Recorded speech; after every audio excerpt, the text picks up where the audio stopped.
सेना दिवस के अवसर पर पूरा देश थल सेना की वीरता, अद्भुत साहस और शौर्य की कुर्बानी की दास्तां को बयान करता है। जगह जगह कार्यक्रम आयोजित किए जाते हैं। दिल्ली में सेना मुख्यालय के साथ साथ देश के कोने कोने में शक्ति प्रदर्शन के अन्य कार्यक्रमों का भी आयोजन किया जाता है। सेना दिवस भारत में हर वर्ष 15 जनवरी को लेफ्टिनेंट जनरल के एम करियप्पा के भारतीय थल सेना के शीर्ष कमांडर का पदभार ग्रहण करने के उपलक्ष्य में मनाया जाता है। यह दिन सैन्य परेडों, सैन्य प्रदर्शनियों व अन्य आधिकारिक कार्यक्रमों के साथ नई दिल्ली व सभी सेना मुख्यालयों में मनाया जाता है। इस दिन उन सभी बहादुर सेनानियों को सलामी भी दी जाती है। सेना दिवस के उपलक्ष्य में प्रत्येक वर्ष दिल्ली छावनी के करियप्पा परेड ग्राउंड में परेड निकाली जाती है, जिसकी सलामी थल सेनाध्यक्ष लेते हैं। आज सेना दिवस स्थापना के पूरे 73वां वर्ष पूरे हो रहे हैं। Chief of defence staff general Bipin Rawat, नौसेना अध्यक्ष एडमिरल करमबीर सिंह, वायुसेना अध्यक्ष एयर चीफ मार्शल आर.के.एस. भदौरिया, वीर परिवारगण, सेवारत अधिकारीगण, जेसीओज, एनसीओज और बहादुर जवान, भूतपूर्व सैनिकों, विदेशी दूतावास के प्रतिनिधि, सिविलियन कर्मचारी, उपस्थित अतिथिगण और मीडिया जगत के दोस्तों, जय हिंद। सेना दिवस के अवसर पर भारतीय सेना के सभी रैंक्स, भूतपूर्व सैनिकों, वीर नारियों, परिवारों, विदेशी दूतावास के प्रतिनिधियों, उपस्थित अतिथिगण और मीडिया जगत के साथियों को तहे दिल से मेरी हार्दिक शुभकामनाएं। मैं ये भी बताना चाहूँगा कि माननीय राष्ट्रपति एवं माननीय उपराष्ट्रपति और माननीय प्रधानमंत्री तथा माननीय रक्षा मंत्री ने भी इस शुभ अवसर पर अपने शुभकामनाएं और बधाई के संदेश भेजे हैं। सबसे पहले मैं इस शानदार परेड में हिस्सा लेने वाले सभी ऑफिसर्स, जेसीओज और जवानों को एक प्रभावशाली परेड के लिए हार्दिक बधाई देता हूं। पुरस्कार विजेताओं को और यूनिट साइटेशन प्राप्त करने वाले यूनिट्स को भी बहुत मुबारकबाद। शाबाश। राष्ट्र को और सेना को आपकी उपलब्धियों पर अत्यंत गर्व है। आज हम उन शहीदों को याद करते हैं जिन्होंने देश के रक्षा में वीरगति प्राप्त की है। उनकी शहादत समस्त देश और भारतीय सेना के लिए प्रेरणा का स्रोत है। मैं उनके परिवारों को विश्वास दिलाना चाहता हूं कि हम उनके साथ कंधे से कंधा मिलाकर हमेशा खड़े रहेंगे। आज के शुभ अवसर पर मैं भारतीय सेना द्वारा विकसित एक इंडियन आर्मी मोबाइल ऐप को देश के नाम करता हूं। ये ऐप देश के नागरिकों को, खासकर युवा पीढ़ी को भारतीय सेना के बारे में विस्तृत जानकारी देगा। पिछला वर्ष सेना के लिए बेहद चुनौतीपूर्ण रहा। उत्तरी सीमाओं पर चीन के साथ चल रहे तनाव से आप परिचित हैं। देश के सीमाओं पर एक तरफा बदलाव की साजिश को मुंह तोड़ जवाब दिया गया। मैं देश को विश्वास दिलाना चाहूंगा कि गलवान की वीरों की शहादत व्यर्थ नहीं जाएगी। भारतीय सेना देश के संप्रभुता और सुरक्षा पर कोई आंच नहीं आने देगी। हम बातचीत और राजनीतिक प्रयासों से विवादों का समाधान के प्रति प्रतिबद्ध हैं, लेकिन कोई भी हमारे धैर्य की परीक्षा करने की गलती ना करें। स्थिति को नियंत्रण में लाने के लिए भारत और चीन के बीच सीनियर मिलिट्री कमांडर्स की अब तक 8 वार्ता हो चुकी हैं। म्यूचुअल और इक्वल सिक्योरिटी के सिद्धांत पर मौजूदा स्थिति का हल निकालने के लिए हमारे प्रयास जारी रहेंगे। भारी ठंड और कठिन परिस्थितियों के बावजूद हमारे सैनिकों का मनोबल उन पर्वत शिखरों से भी बहुत ऊंचा है जिसकी वो मुस्तैदी से रक्षा कर रहे हैं।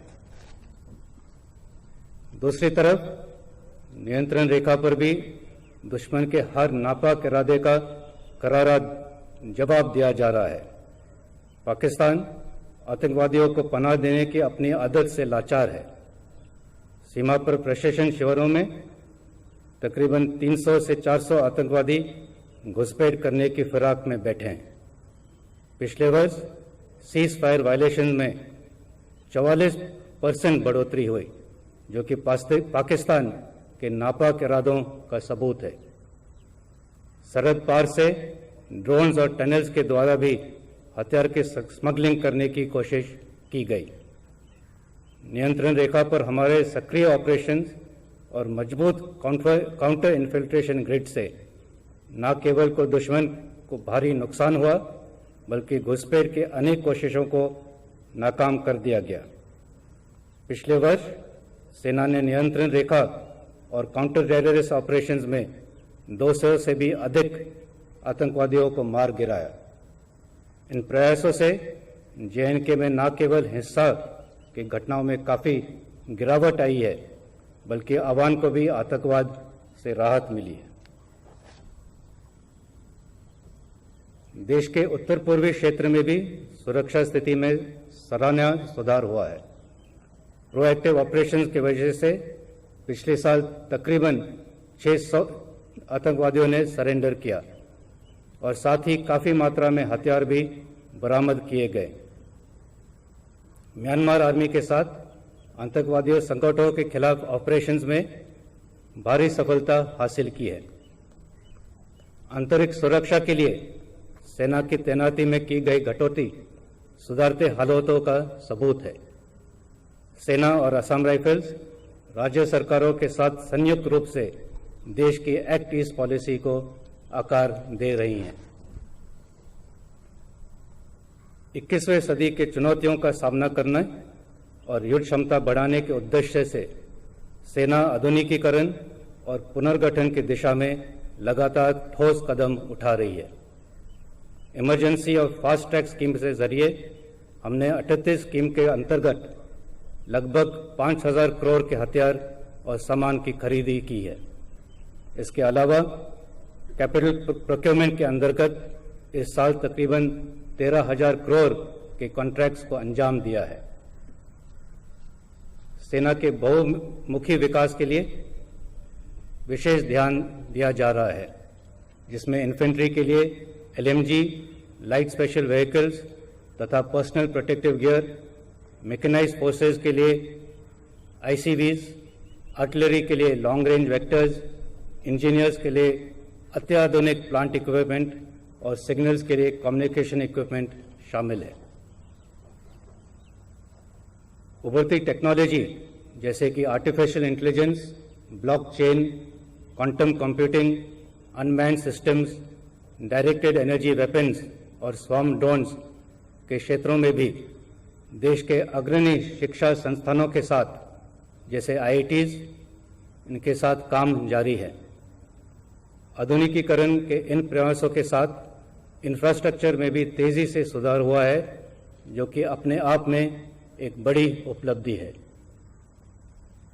सेना के आधुनिकीकरण के ये प्रयास आदरणीय प्रधानमंत्री के आत्मनिर्भर भारत की पहल का एक अभिन्न हिस्सा है। भारतीय सेना मेक इन इंडिया के तहत 32,000 करोड़ के 29 आधुनिकीकरण प्रोजेक्ट्स की पहचान कर चुकी है। प्राइवेट इंडस्ट्री, MSME और एकेडमिया के साथ मिलकर सेना एक आत्मनिर्भर डिफेंस इकोसिस्टम बनाने में महत्वपूर्ण योगदान दे रही है। इससे स्वदेशी टेक्नोलॉजी को बढ़ावा मिलेगा और इंपोर्ट्स पर हमारी निर्भरता कम होगी। मुझे विश्वास है कि इन सब प्रयासों के हम एक आत्मनिर्भर सेना का विकास कर पाएंगे।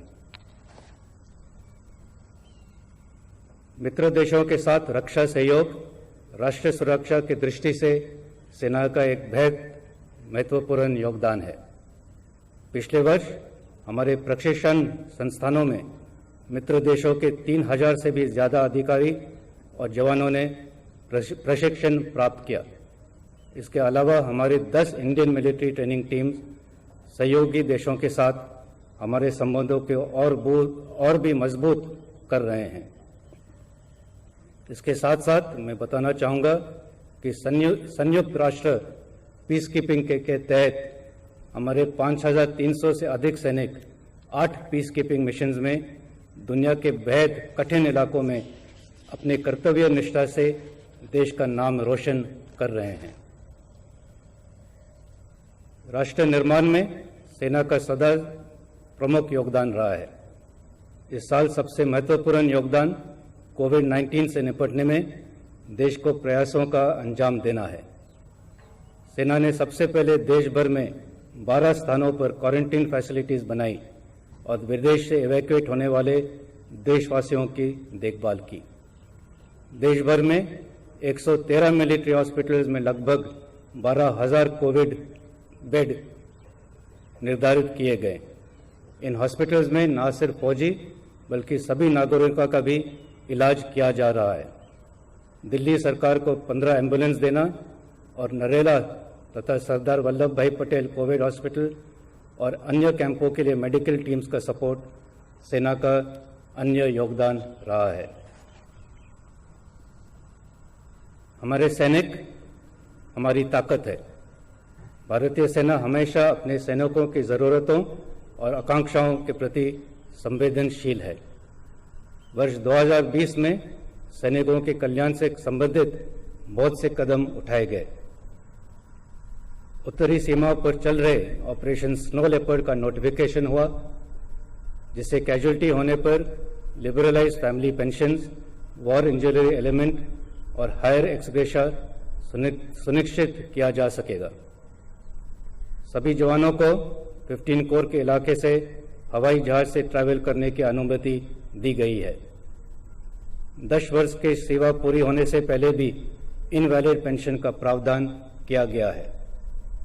25 साल से कम आयु के जवानों को भी HRA मिलेगा और MSc भी दिए जाने पर वेतन वृद्धि के अनुसार बढ़ते हुए रेट पर CILQ का अनुदान होगा। सैनिक परिवारों के कल्याण की दिशा में भी हमारे प्रयास निरंतर जारी हैं। रक्षा बलों की मृत्यु पर साधारण पेंशन के एनहांस रेट के लिए कम से कम 7 साल की सेवा के शर्त को हटाया गया है। बैटल कैजुअल्टीज के बच्चों के लिए शिक्षा रियायत और राष्ट्रीय युद्ध स्मारक पर बैटल कैजुअल्टीज के NOK का सम्मान इस दिशा में उठाए गए कुछ कदम हैं।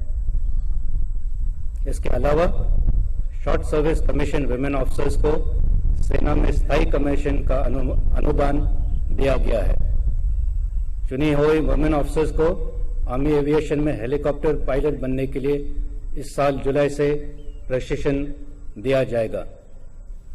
CMP में प्रथम 100 महिला सैनिकों का बैच ट्रेनिंग कर रहा है और मई 2021 तक यूनिट जाने के लिए तैयार हो जाएंगे। भारतीय सेना में बढ़ती महिला शक्ति को मान्यता देने के लिए आज एक स्पेशल फर्स्ट डे कवर भी रिलीज किया जा रहा है। भूतपूर्व सैनिकों को निरंतर सपोर्ट देने की दिशा में directorate of Indian army veterans ने पिछले वर्ष 18 लाख से अधिक वेटरन्स को रजिस्टर किया और लगभग 10,000 बेनिफिशरीज को 21 करोड़ का लाभ पहुंचाया है। लगभग 5 करोड़ के पेंशन एरियर्स एक्स सर्विसमैन और NOK को दिए गए हैं। मई 2020 से बैटल कैजुअल्टीज के NACO को मिलने वाला एक्स ग्रेशिया 2 लाख से बढ़कर 8 लाख कर दिया गया है। अब तक लगभग 1 लाख रिटायरीज और 12,000 डिपेंडेंट्स को प्रधानमंत्री कौशल विकास योजना के तहत प्रशिक्षण प्रदान किया जा चुका है। इसके अलावा पूरे देश में लगभग 56 लाख पूर्वी सैनिकों और उनके परिवारों को क्वालिटी हेल्थ केयर ECHS द्वारा प्रदान किया जा रहा है। अंत में मैं ऑपरेशंस और युद्धाभ्यास में सहयोग के लिए भारतीय नौसेना और भारतीय वायुसेना की सराहना करता हूं और उनको धन्यवाद देता हूं। मुझे यकीन है कि आने वाले समय में तीनों सेनाएं संयुक्त रूप से ऑपरेशंस को अंजाम देकर युद्ध क्षेत्र में विजय हासिल करेंगे। देशवासियों के दिलों में सेना का एक विशेष स्थान है। सेना कर्तव्य, वीरता और निस्वार्थता का प्रतीक है। मुझे पूरा भरोसा है कि हम देश के इस विश्वास को कायम रखेंगे। सेना दिवस के इस अवसर पर भारतीय सेना एक बार फिर स्वयं को नाम, नमक और निशान के प्रति समर्पित करती है। जय हिंद।